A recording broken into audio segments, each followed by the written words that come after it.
What's up, guys and gals? Welcome back to the Nerdcastle for the next episode of Pillars of Eternity. My name is Splattercat, and I'm happy to have you here today as we hang out for a little bit, stand on this rather crumpled rug, and I think I'm actually going to buy some spells. So I actually went through and equipped a bunch of the gear. I got, let's see here, we got Boots of Stealth over on one side. I think I got rid of those on her because I wanted her to have these right here because they still gave stealth and they give her a freeze damage reduction.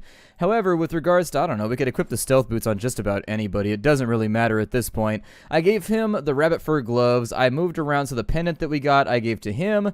And so a lot of the gear that we have going around right now is just sort of like random little things that aren't really that helpful. However, I'm hoping we run into some better artifacts later. But what I wanted to do right now is I actually want to describe some spells. And so while we can have Crackling Bolt, I am going to do that. And so he's learned Crackling Bolt now. I'll probably go through and learn Mirrored Image because why not? We have the cash for all of this, so I really have no problem spending the money now that we had it. Previously, I avoided doing this because we didn't have the money. I'll probably want to sit down and go through his grimoire in just a little bit too and make sure that like his is fleshed out in the way that I want it to be. I do sort of like the Highlander-esque system that they use for mages in this game where you kill other mages and you take their book and then you get their spells too. I think that's pretty awesome. Save yourself like the trouble of having to do their research and whatnot. Spending a little bit of cash right now, but we've got over 15,000 copper, so I figure it'll be fine. Let's continue to go through and grab everything. And so Consul Hot's Parasitic Staff, so there it is. Alright, we got that taken care of. I don't know if I would wield a parasitic staff knowing full well. I would wield a symbiotic staff, one that, you know, benefits me and I benefit it. But Thrust of Tattered Veils was the one that I was curious about. And so I'm glad we got to describe that one. And then the final one is going to be Fetid Caress. And so now we can actually sell off all these grimoires. I probably won't do it, but we can. I mean, we've got all the spells out of them. I'd like to keep them just in case we get other wizards later on. I don't think I would run double mage in this game, though. When I played old D&D back in the day, Baldur's Gate, I loved running like multiple mages. But in this game, I don't see it working so well due to the defensive just problems that you have. In this episode, let's focus very, very heavily on trying to get to the Sanitarium so that we can take care of that quest. Because I think we've been putting it off for a couple episodes right now, and I'd like to get on top of it. We accidentally stumbled into the Temple of Wodica and completed the main storyline quest without even realizing it there. That's not what I need. I need to go through this archway over here. In between episodes, I rested our characters, so we should be just about good to go. Not quite there, but we'll see. Copper Lane, First Fires, Brackenbury, Andra's Gift. Can we go to all these? Let's go to First Fires, I guess, and we'll see what's going on over here. I wouldn't name my city after anything that burns. Anything immolatory, I think, would be a really, really bad plan. I don't even know if that's a word, but I'm going to use it. Cities back then had a real problem with... It'll be fun. No. Even just a single... I'm not calling Isilmir out just so you can learn he'll speak. I'll write down a few words. I love the banter between the characters because it happens all the time while you're running around. Like, realistically, they're constantly having conversations, and that's how it is with groups in real life. You got to occupy the time, especially when you got long walks and things in front of you. So hearings on animancy, that thing right there, what is this? The stones of this ancient tower have been blackened by centuries-old fires, surrounded by a patch of wildflowers, and looks like a memorial. Okay.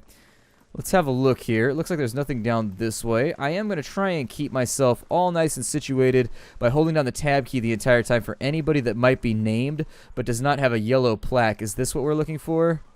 The Valian Embassy. Okay, that's not what we're looking for. I'm trying to make a concerted effort to stay on task in this one. Did it say where the place was that we're supposed to go to? So Defiance Bay has an institute. That's going to be the place that focuses on the awakening of voice from the path, Brackenbury. So I assume that it's in the Brackenbury district. So Brackenbury was, let's go down in here. Brackenberries sound very unappetizing. It seems like the kind of thing that you would get out of salt water, and it would just be like sweet and salty and weird. Yeah, there's Brackenbury right there. So we're going to have to go out of here in a southeastern tilt. So let's go out of our way to do that, shall we? I want to, wait, what is this? Is that a dungeon? What is that? A ghost. Come to pay your respects to the queen that was. I'd like to know more about Wodica. A queen among the gods. She oversees laws and oaths. Everything has a rightful place, and Wodica watches over them all. Of course, not everyone accepts this. Even among the other gods, her authority is questioned. But Wodica is also goddess of memory and vengeance, and she remembers. She'll remember every slight and trespass when she reclaims her throne. What about the slight trespasses? What are you doing? Worshipping Wudaka, the exiled queen and oathbinder. I come every day to offer my devotion. I'd love nothing more than to book passage back to Adia, but it is my emperor's wish that I serve in these barbaric lands. And so I do. You know you're a ghost, right? I beg your pardon? Is this some sort of joke where you come from? I'm serious, just look at yourself. A madhouse. That's what this town really needs. Who are you? Lord Ardwellen Rugfold III, and pleased to make your acquaintance. I came to the Deerwood on one of the first ships from Adia, and unlike the yokels and hut dwellers around here, I still keep to the old ways. You also apparently still keep to arrogance and looking down on others, which is not very friendly, my friend. I guess he just leaves. What is this right here? I'm curious. Is it filled with monsters, things to slay, stuff to stab? Let's find out right now. Oh. Oh, this is where I... That's where I popped out. Okay, I feel like an idiot now. That's where I popped out from when I was dealing with the cultists. All right, so that's the Wodaka Shrine. That explains many, many things, and I probably should have thought about that long before I went in there, but I like to embarrass myself on camera. And so that's what we're going to do. We're going to continue. It seems to be doing pretty well for me so far, so I figure I will continue to embarrass myself. Let us leave the map to Brackenbury.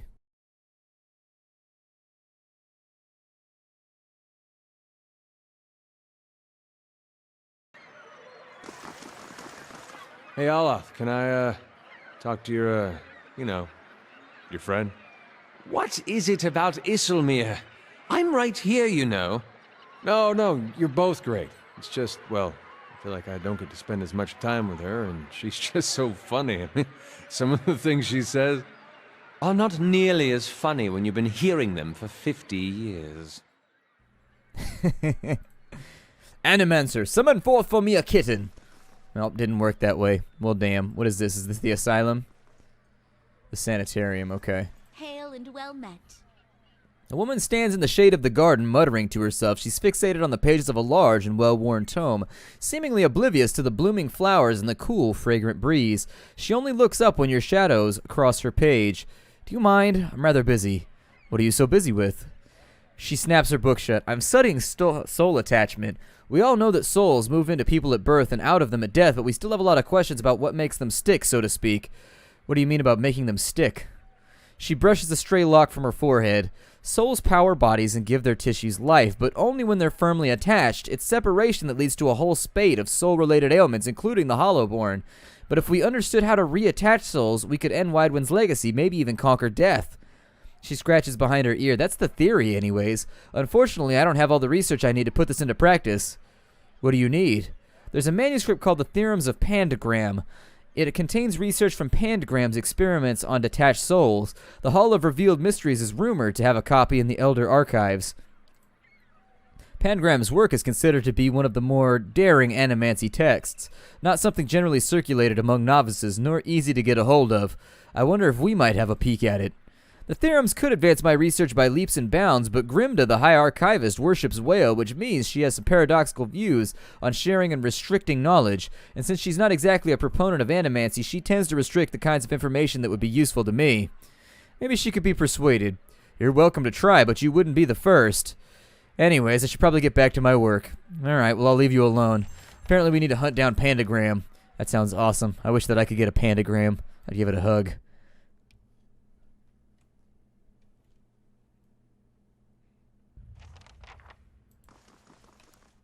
So, what's going on, everybody?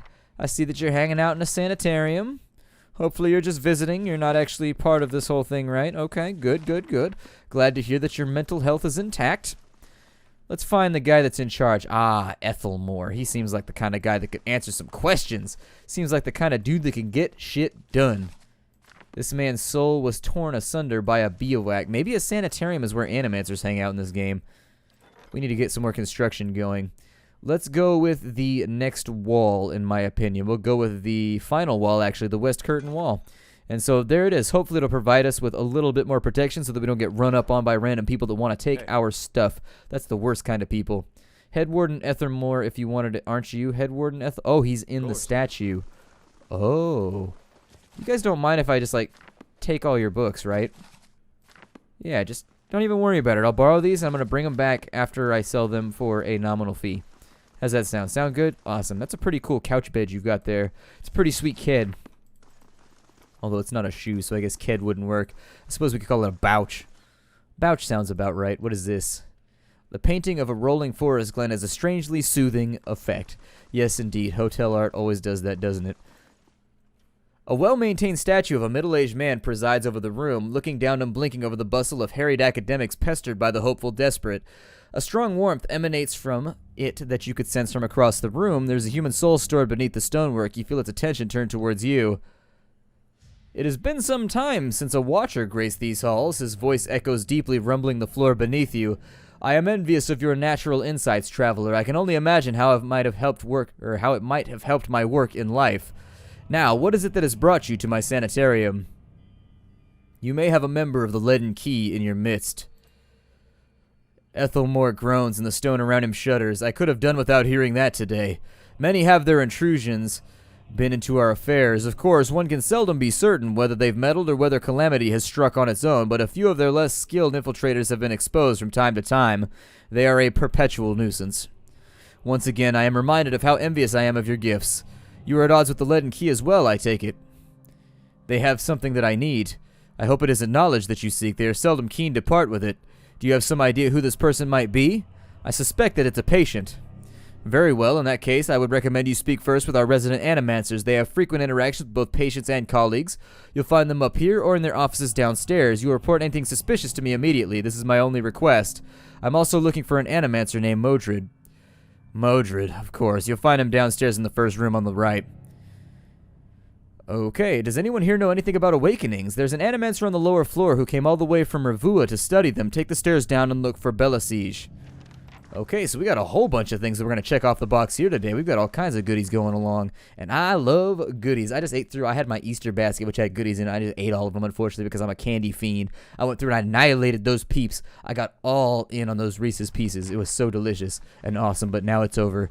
The giant glut of just me shoving candy down my throat has finally ended. So first door on the right. What's up, Modred? An animancer scribbles feverishly on a parchment scroll while his free hand dances through the air, counting off unseen objects. His lips move in silent discourse.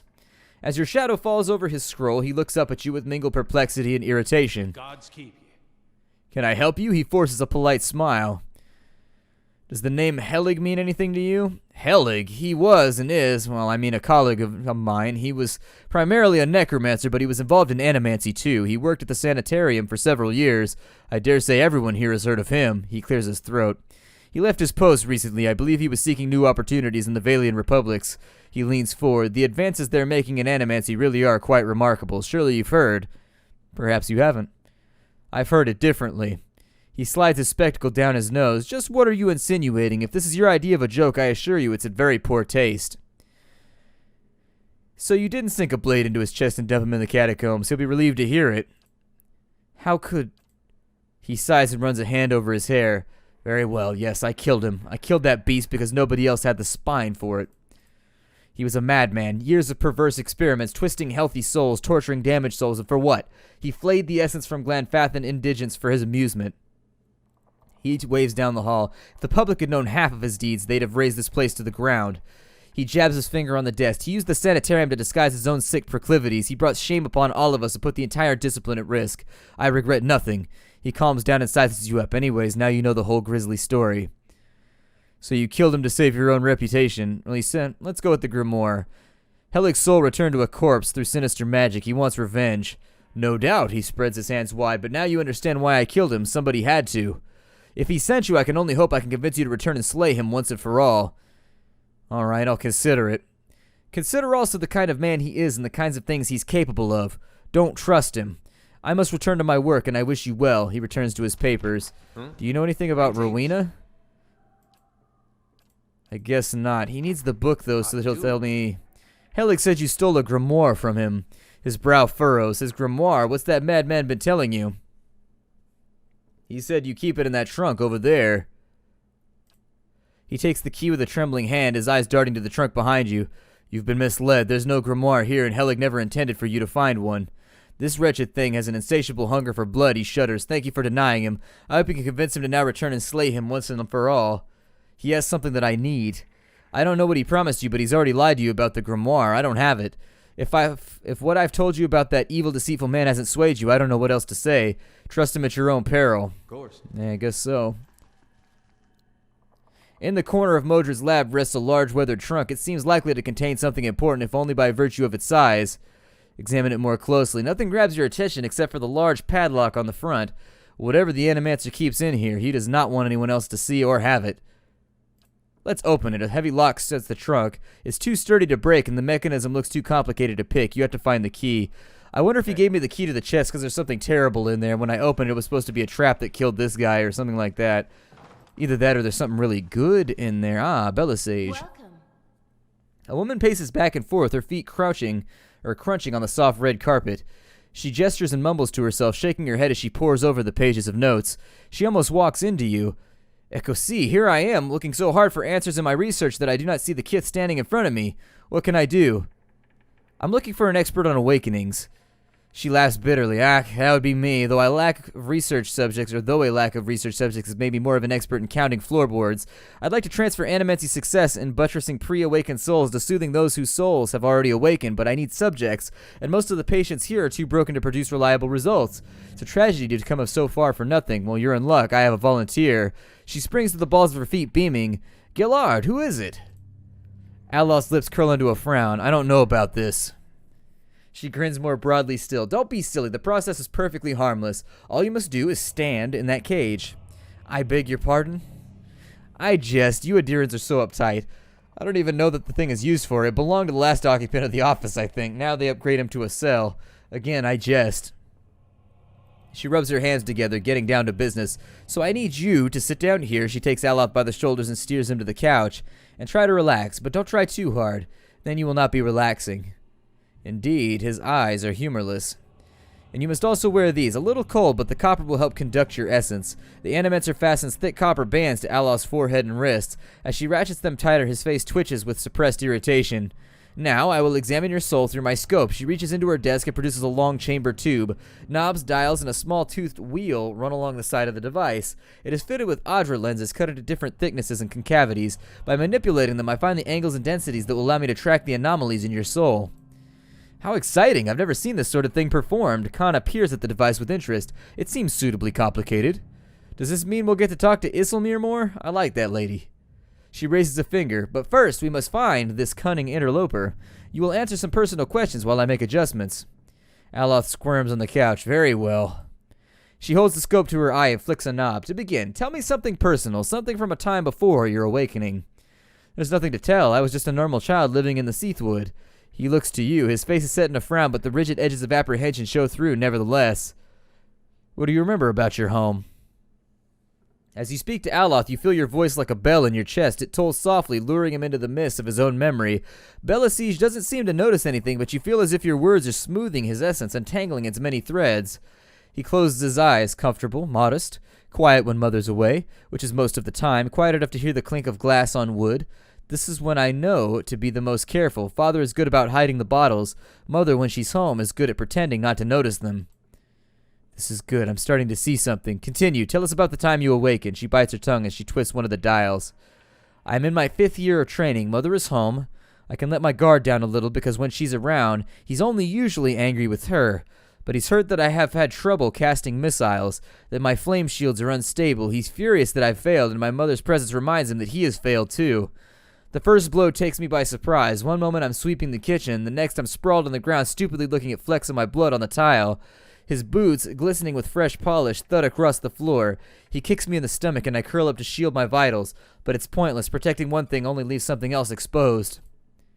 Still huddled on the ground, I retreat as fast as I can, and I retreat until the vision of the kitchen and my own trembling knees is nothing but a pinprick against a field of black. His jaw locks and his eyes twitch beneath the lids. Medicio, Bella Siege furiously cranks the knobs along her scope. He's hypnotized himself with his old memory. You've got to bring him out of it quickly. I almost have it. Let's go with This is just a memory. It isn't real. Aloth's eyes snap open, but the expression you see in them isn't his. And what about these rattles you see in the space twixt your ears? They real now for you? Belisige tucks a deep breath between her teeth. That's it. I'm seeing a shift in his essence, something spreading and congealing. She glances at you over her scope. Keep talking. He seems to respond to you. What brought you here? Cracking bones and voices in ire. That warm molasses feeling that crips down your gut when crisis is nigh. Belfedo, we have flares of totally distinct essences. She jots shorthand notes onto the pages next to her and turns one clicking knob of her scope. Now try to get the two of them talking. Aloth, ask Isilmir what she's doing. Actually, Isilmir, tell Aloth why you've awakened. Fie, he's the one that needed me, hiding in his own bone bag like a turtle in its shell. Aloth's face twists in fury. I never turned it over to you. Good, yes, very good. She rests from her scribbling only to make another adjustment to her scope. I can see now two separate patterns of essence. Where he ebbs, the other flows. It's as if the awakened soul fills the spaces that he leaves empty. She prompts you with a circling of her wrist, quill still in hand. Go on. Isilmir, what exactly are you taking from him? Nigh more than I'm giving. You should ask what I did with odd man like this. How last time he laid a hand on us, I break it in 3 places. Aloth's head jerks to the side. That wasn't your decision. It's never been your decision. Nigh was awakening, but now I'm stuck with ye, and damned if I let your ninnying drag us both through the scupper. Ah, very good. She lowers her scope and consults her notes. I think I finally got something we can work with. I've tracked Isilmir's essence throughout the exchange. She had a particularly high density index during the most heated portions of their argument, and her essence seemed to localize most clearly in the lower portion of the subject's left ribcage. That's right around the spleen, which of course means that she's triggered by black bile. No doubt the subject's characteristic melancholy is to blame. Aloth blinks at you in the midst of perturbation.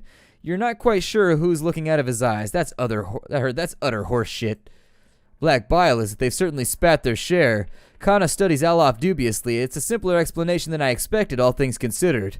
She glares at him. Yes. Never mind my years of training. I suppose you have a better explanation. Let's see. Isilmir manifests when Aloth is in danger or under pressure. Belisage carefully scratches her jaw, her gaze darting between you and Aloth. I suppose that could be true. She jots another note. I'll have to check this against other research. He removes the copper bands. Well and good for you, but what does this mean for me?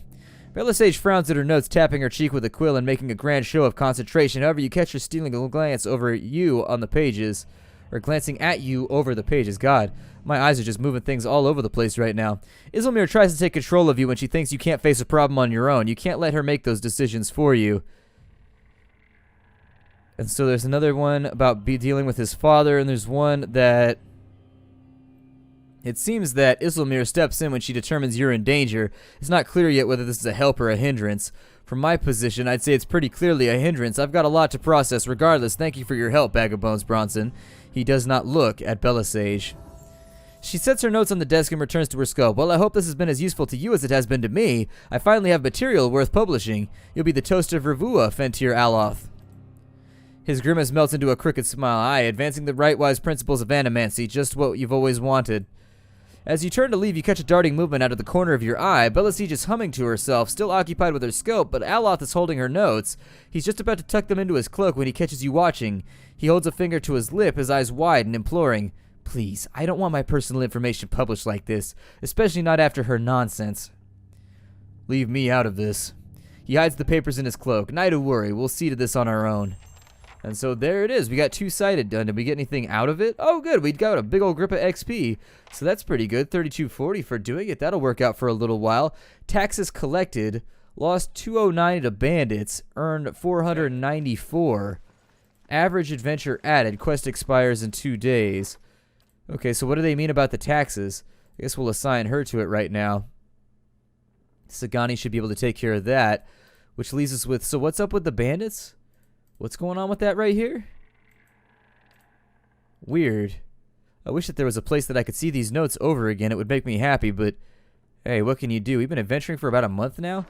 That seems to be quite a bit more time than I'd expected. I don't know. It only feels like we've been out and around for like a week or two right now. I guess time flies when you're having fun and also stabbing and flaying and flying magic missiles all over the place, I suppose. Let's go on out through here. We seem to have gotten a lot of this. Was there anybody else that we needed down in here? I think there was 3 people, wasn't there? There was the Awakened, there was what's-his-name, and then we were supposed to track down, I think, anybody that might be associated with the Wodika cult. Maybe I should do that while I'm down here. Let's do that. Let's check all the doors and make sure that there's not anybody in here that's causing any trouble, spying and whatnot. That door appears to be empty. Inside of here, we've got a locked box. That's going to give us Northward Patient, Bataxia, the Pale Lady. Take those. We'll have to read them. The Man Who Waits. Ask the Animancer so we can talk to Ethelmore about Atso. Hail and well met. A young Orlan woman traces her fingers along the spines of books in front of her, row by row, her motions quick and skittish like a bird's. She does not notice you until you're nearly upon her. Oh my, you startled me. Are you supposed to be in here? Looking for an expert on awakenings. Me? I'm just Master Atso's assistant, but there's a visiting scholar from Ravua here named Belisay. She claims to know about them. What do you do here? I mostly help Master Atso set up and clean up his equipment. I also keep the office organized since he's too busy to do it himself. Alright, let's take a look at this note real fast. That's not what I needed. I needed inventory, and then we'll jump into here. I assure you I didn't shift-click those. It put them into my stash all by its lonesome. So I think, where is Bataxia, the Pale Lady? Subject is female, mid-40s, awakened to a past life as a serial murderer, which now frequently emerges as the soul's dominant personality. Subject vacillates between violence and severe depression resulting from guilt of past deeds. Weak candidate for present research. Subject is a male, approximately early 30s, powers of speech absent, presumably as a result of the overfragmentation of his soul. As such, he is the ideal subject for present research. However, experimentation has caused severe pain and induced panic, and I have had to enlist the aid of guards in transporting him for more recent procedures. The Midnight Man, Idelman. Subject is male, mid-20s, displays acute dissociation and paranoid delusional tendencies, causing anger and extreme violence. Dangers of working with subject preclude possibility of further use in present research. Subject is a male, approximately 17 years of age, admitted for episodes of catatonia followed by occasional violent outbursts. Initial analysis of soul revealed severe fragmentation and essence deficiency. Said deficiency all but eliminates the possibility of utilizing the subject in present research. Alright, well, we'll go ask about it. My name is Splattercat. Thank you for joining me here at the Nerdcast for the next episode of Pillars of Eternity. I look forward to seeing you in future episodes. We've got a level up to do, but we'll do that later. I'll see you next time. Hi, do everybody.